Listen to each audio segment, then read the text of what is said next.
It's time to seek righteousness and expose evil. What's a good Baptist preacher like Martin Luther King Jr. and Planned Parenthood got to do with one another? Right out the gate, Dr. Martin Luther King was not a believer. He denied the virgin birth, and he also denied the deity of Christ. King was actually exposed by the National Baptist Convention before he was ever even platformed. He was excommunicated from the Baptist Church, and violence broke out, and it went haywire. Things got so out of control that Mr. A.J. Wright of Detroit was knocked from the stage, and he was actually killed. Does that sound like a Baptist preacher to you? Oh, just hold on to your seats, because the hits keep coming.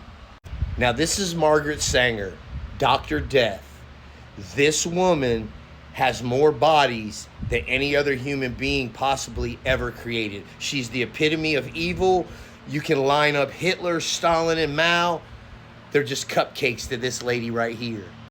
Miss Sanger's a known racist. The Nazis beloved her.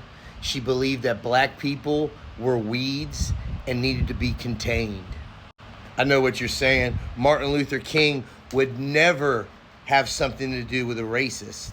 But actually, in 1966, Dr. Martin Luther King Jr. was the recipient of the first Margaret Sanger Award. You see, Dr. King believed that we were overpopulated and we needed to weed people out. Don't believe me? Well, here's a quote from him from one of his speeches. Unlike plagues of the Dark Ages or contemporary diseases we do not yet understand, the modern plague of overpopulation is solvable by means we have discovered and with resources we possess. What resources could Dr. King be talking about? The dreaded A word, abortion. So the good Dr. King and Miss Sanger went ahead and started the Negro Project. Conceptualized by birth control activist Margaret Sanger and implemented by the Birth Control Federation of America, was an initiative to spread awareness of contraception to lower poverty rates in the South.